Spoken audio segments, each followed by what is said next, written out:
You're listening to Strange New England.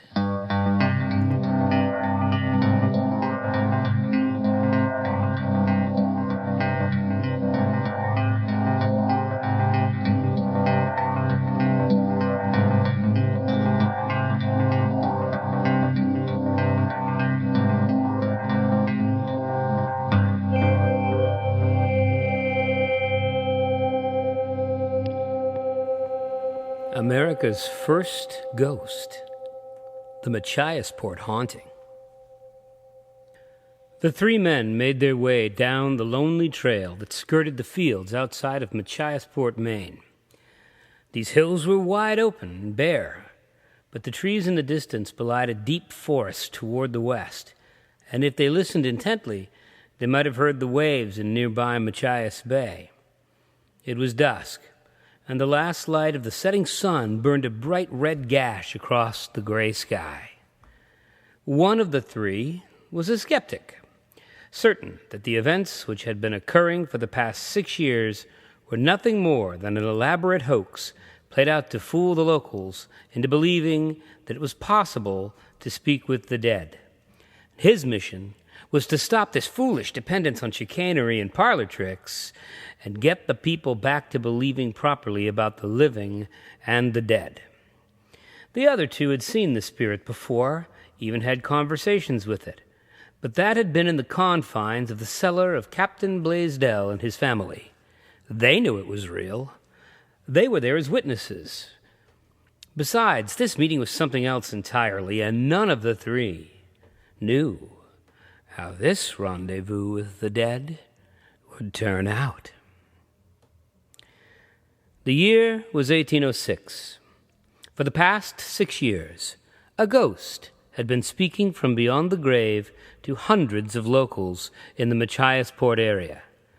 This was a good 50 years before the Fox girls of Hydesville, New York, began hearing rappings in their house and started the American spiritualist movement, which still lingers in our modern world as the National Spiritualist Association of Churches.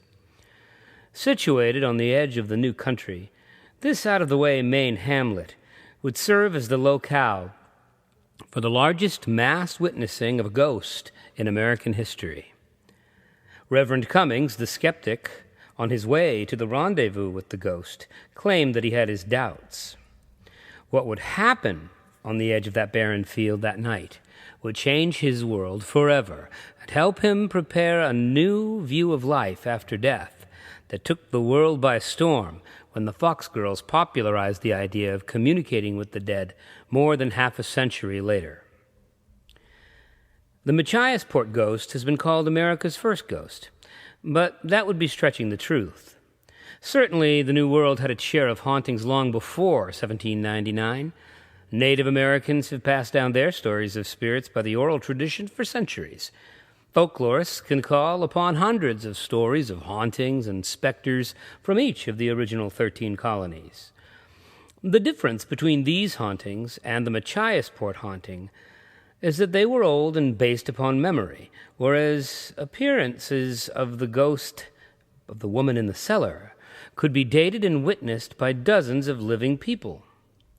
Also, the ghost appeared at a time when science and the value of impartial observation was just becoming valued over the time-honored belief and superstition.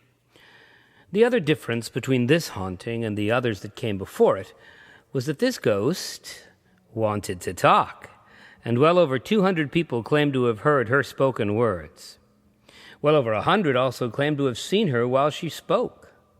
Stranger still, many in the crowd knew her while she had been alive. It was like she had never died. If you've ever spent time alone in a house, you may recall that there are moments when you can swear you've heard a voice.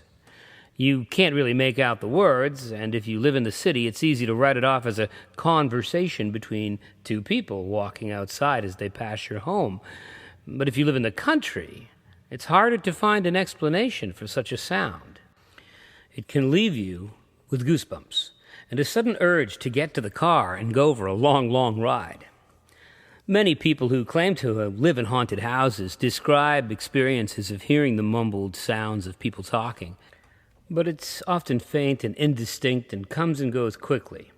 Most people go about their business and try not to ponder the cause. Such was the case for Abner Blaisdel and his family at their house in Machiasport in the year 1799.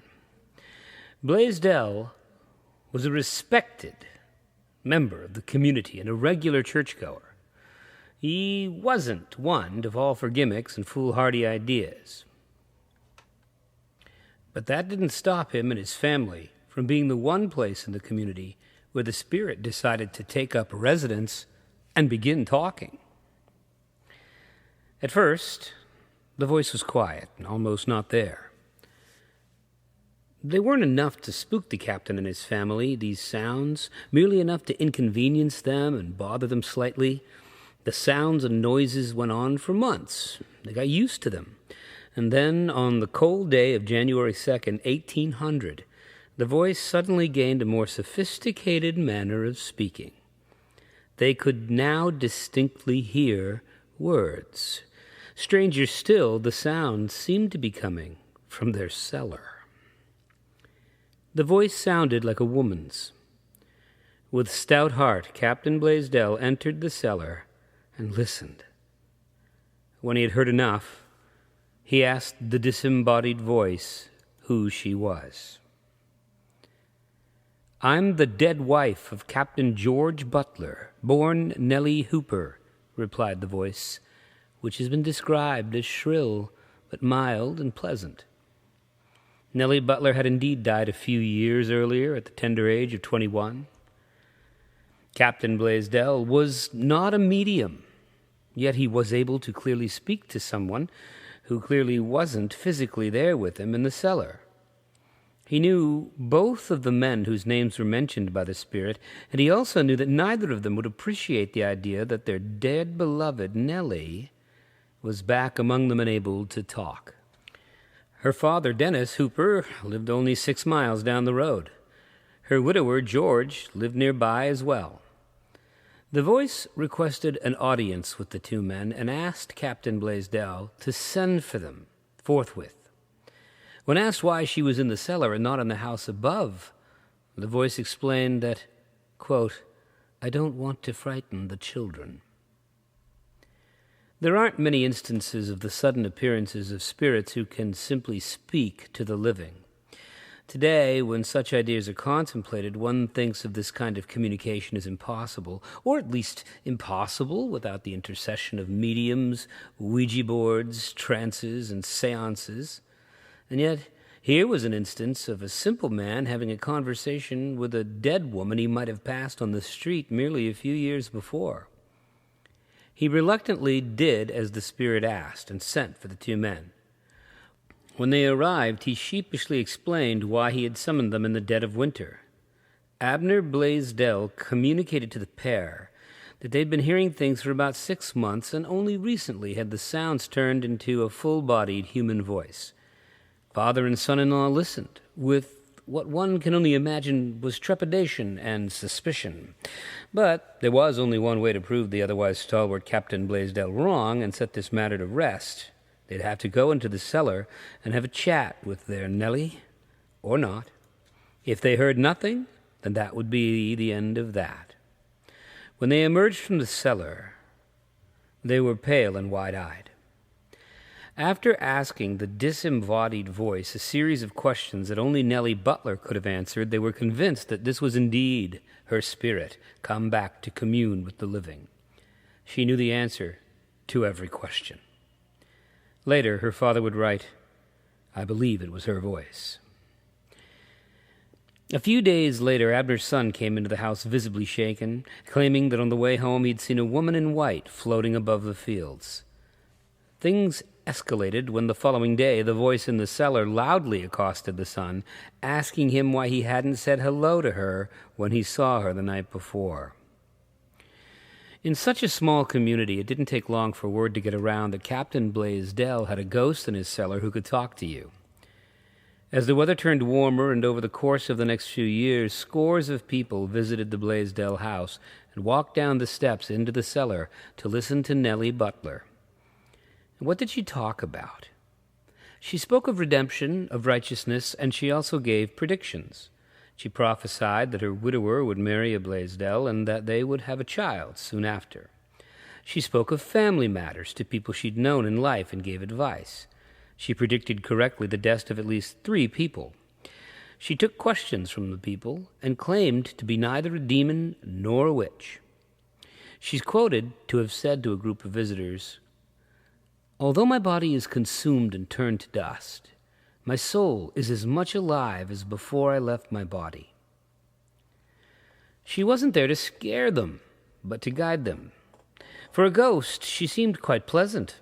People would crowd into the cellar and sing hymns, pray, and call to the spirit to appear, and eventually she would take form, indistinct at first, but eventually they saw her, and she would move about and among them.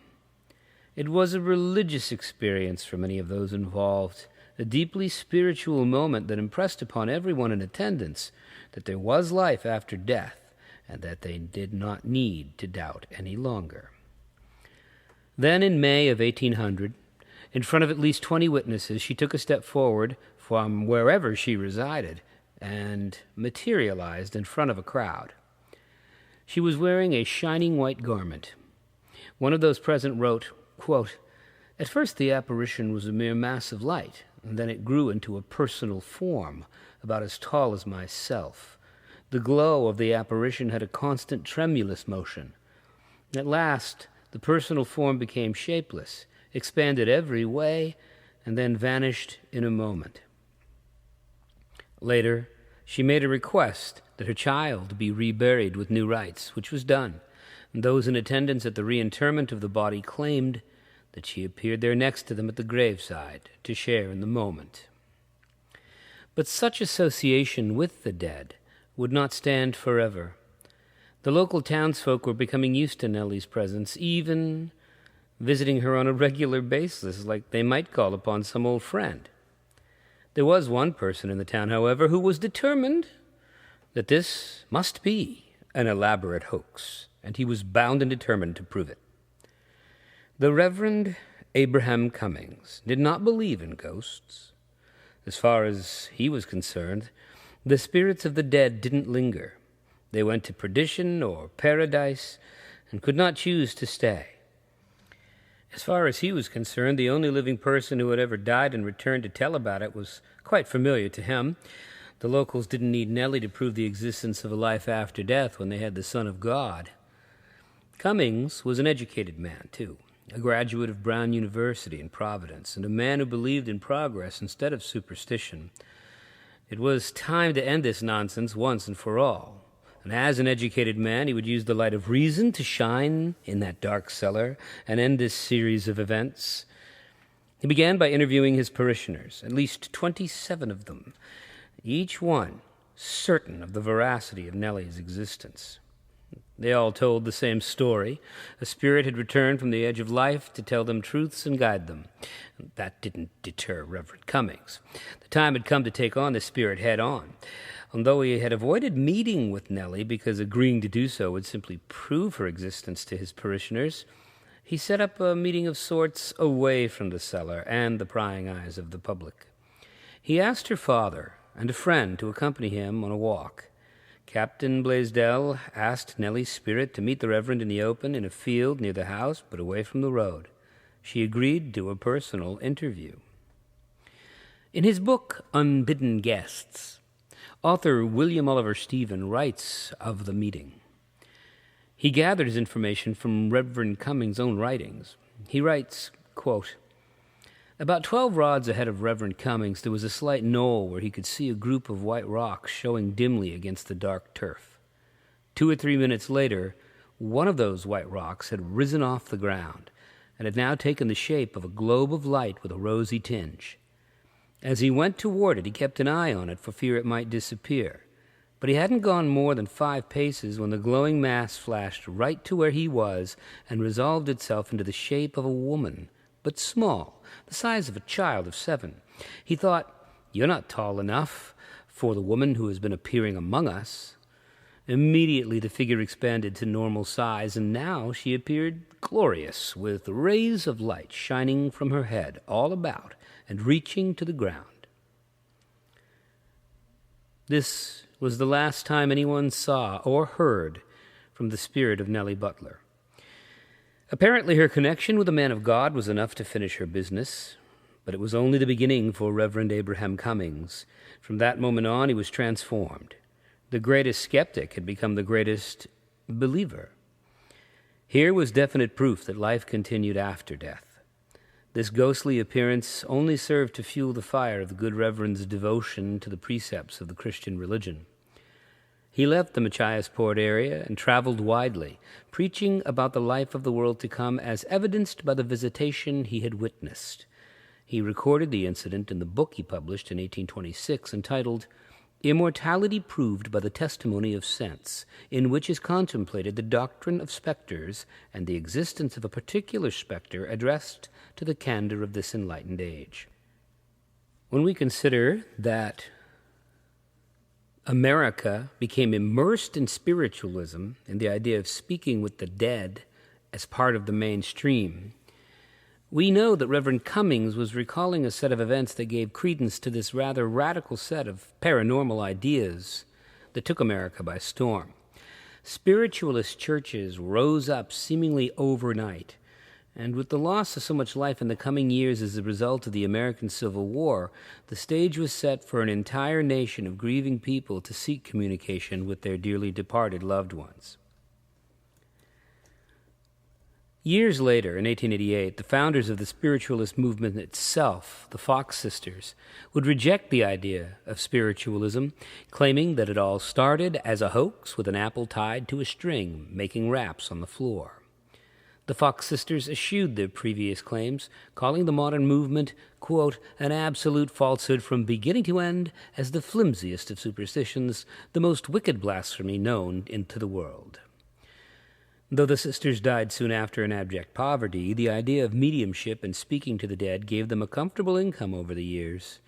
Motivated and managed by their older sister, they turned their ruse into a regular enterprise. Even though they claimed that the entire idea of spiritualism was a hoax, that didn't stop the spiritualist movement from continuing to grow. Vestiges of it still live on today in America and the world. But what about the Machiasport haunting? No one made any money as a result of that, though it gave the Reverend Cummings a reason to continue his life's work with more vigor and passion for years to come. What makes the Machiasport haunting important in the history of American paranormal studies is its early date and the number of witnesses who wrote about and claimed to have seen and spoken with the dead woman known to the world as Nelly Butler. No other haunting has had so many witnesses. Also, the mood of this haunting was enlightening rather than frightening, which is singularly rare and seems to compare only to such events as the appearance of the Virgin Mary in Catholic circles.